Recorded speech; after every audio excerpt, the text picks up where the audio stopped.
What's up, Coach Myers here. I'm back with another edition of Max Effort Muscle Meals, and this is my kitchen. Now today I'm going to teach you how to cook a great stir-fry recipe.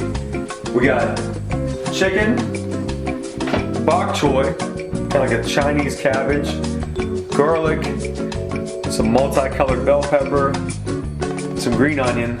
We're going to fry it up in coconut oil, season with a little bit of soy sauce, some salt and pepper, and a little bit of dried red pepper that I have from this summer from my garden. Now here's the thing. I do a lot of stir fry, but to just take all this food and stir fry it in one pot, it's an art form. I really don't think I can show you in one show how to properly stir fry, and here's why. All these ingredients have different cook times. So if you just try to stir fry it all together, the chicken might not get done all the way, or you may overcook the chicken in the length of time it takes for the bell pepper to cook all the way through. So what we're gonna do is we're actually gonna pre-bake the chicken. I'm gonna take the chicken breast, it's cut up into chicken tenders, so it's nice and thin, it'll cook quickly. We're gonna spread it on a cookie sheet, bake it in the oven at 350. So it'll basically be done. Now while that's going on, we're gonna take the vegetables, we're gonna stir fry them, and once the chicken's done, we'll dice it up, we'll add it in, and then that's when we'll really season it with the soy sauce and stuff. It's gonna make it super simple. You can't mess this one up, and if you do, it's still probably gonna taste good. Let's go. Really grosser than handling raw chicken. I mean, it really is just like the nastiest texture. But, it tastes good whenever it's done. So you can just get regular chicken breasts and cut them up, kind of nice and thin like that. Because we don't want to spend a half hour baking it. We want them to pretty much be cooked through in 10 to 15 minutes. And along those lines too, I mean, it doesn't really have to be perfectly done because we are going to dice it up and stir fry it anyway. So I would rather you err on the side of not baking it quite long enough and then have to just stir fry it for another minute or two instead of just tossing it in there with it. Than overcooking it, because that's going to really dry it out. So once you got it spread on the pan, we're not even going to worry about seasoning it because it's going to get seasoned whenever it goes in with the veggies. Throw that in, we'll check it in about 10 minutes and see how it's going. Quick tip, after you're done handling that nasty raw chicken, wash your hands. Raw chicken's one of those things you gotta, I'm really diligent about this. I make sure after I touch the raw chicken, I don't touch the utensils, I don't touch the counter or anything, because those germs are going to stay and that bacteria is going to stay on there. So if you handle the raw chicken, probably really any raw meat, but especially chicken, wash your hands before you touch anything. Got it? Alright, you want to know how to figure out if you use a lot of coconut oil? It's if you have a big tub like this, and it looks like that, it's basically empty on the inside. I use this in my coffee, I use it to cook with. I mean, there might have even been one time I just came and grabbed this, took that, dipped it in peanut butter and ate it, alright? That's like the secret fat guy who did that. So we're going to use about roughly 2 spoonfuls of coconut oil. We're going to get that in our pan, heat it up on medium, kind of move it around, let it soften up, heat it up in there real good. Once the coconut oil is pretty hot, we're going to add the peppers first. Now remember, always start with whichever vegetable is the hardest, because that's the one that's going to take the longest. So we'll put the peppers in first. While the peppers are cooking, we're going to cut up the bok choy. Now the bok choy, like it says, like a Chinese cabbage. You have stuff that's kind of like real leafy down here, almost like a lettuce, and then this part is real hard, like a celery. So when I dice this up, we're going to immediately add the hard part in with the peppers. And then we're not going to put the leafy stuff in till the end when we add the garlic and the green onion, because we don't want it to cook down too fast. Now you can use crushed red pepper if you want. I mean, if you don't have crushed red pepper or dried peppers from your garden, you can, you can even throw some sriracha in there for a little bit of spice, or just load up on the black pepper.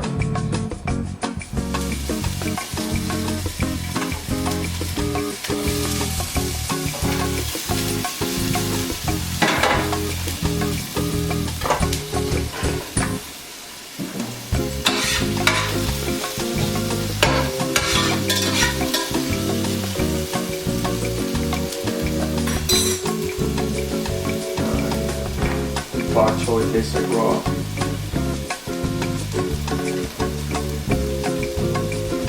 That's actually pretty good. More water to it than I thought. Like celery. Maybe I should start calling it Chinese celery instead of Chinese cabbage. Not bad. A little bit bitter though, it needs salt. Okay. Kind of soften up just a little bit. And then garlic. Get the hot pepper. Go with the green onion.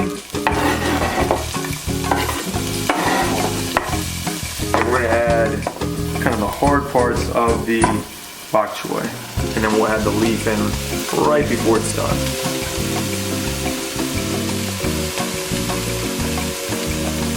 Now the key to stir fry is you gotta stir.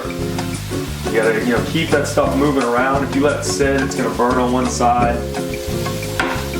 And another thing too, once you get it in there, kind of moving around a little bit, some of the oil may have burned off. Some of it may kind of get absorbed by some of the vegetables you put in there. So usually once I get a good bit in there, I'll add another little scoop or so of whatever I'm using, whether it's coconut oil or olive oil. Now I'll tell you, I, over my lifetime, have probably eaten more Chinese food than the average person, or just more Asian food in general. I love it. I also love to cook it. And I'll tell you this, I mean, there's all kinds of different spices you can get, or even like pre-made, like, say like Chinese Thai flavor packets, or whatever it is. But what I found is like less is more. You don't need to really get too complicated when you're making like Asian stir fries. You need an oil base, and usually I'll go with coconut oil. Coconut oil is especially good with Thai food, but I use it with Chinese food too. So you need oil base, you need something really salty, you'll go with the soy sauce. Boom. You need garlic, and then really after that you don't need a whole lot. I like spicy stuff, so I like to put some hot pepper in there and use some black pepper, but other than the soy sauce, the coconut oil, the garlic, and whatever you're using for your spice, your hot stuff, I mean, you really don't need a whole lot more than that.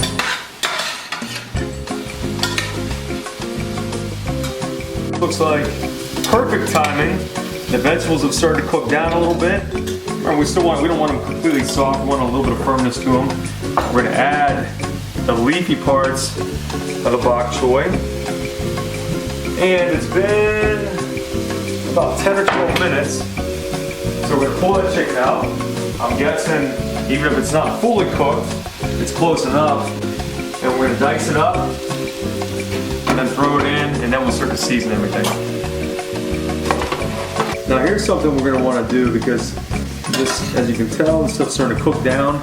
The vegetables are basically done. It's gonna take me another minute or two to cut up the chicken, and then I'm going to stir fry it all together to get all the flavors together and to season it for a minute or two. So we don't want to overcook the vegetables. So what I'm going to do is I'm going to kind of lump them up onto one side, and then I'm just going to move the pan slightly so it's still overheat, but the side where the vegetables are at aren't really, centered over top of the heat. It'll still continue to cook a little bit, but not as fast as if it was still spread out. So if you're keeping track at home, this will be the 4th spoonful of coconut oil I put in. We got our vegetables off to the side. This area is really hot right here. I'm gonna add the coconut oil.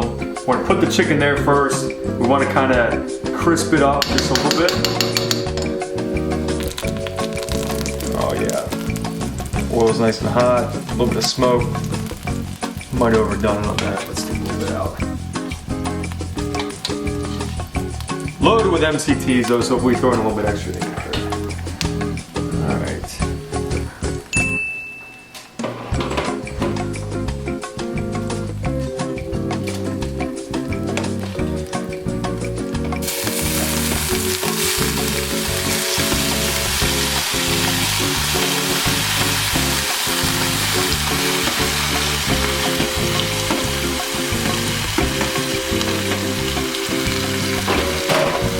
Turn it up a little bit, medium high.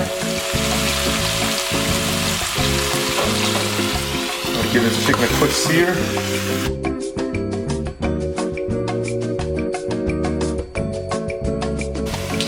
Throw a little soy sauce on the veggies. A little soy sauce on the chicken.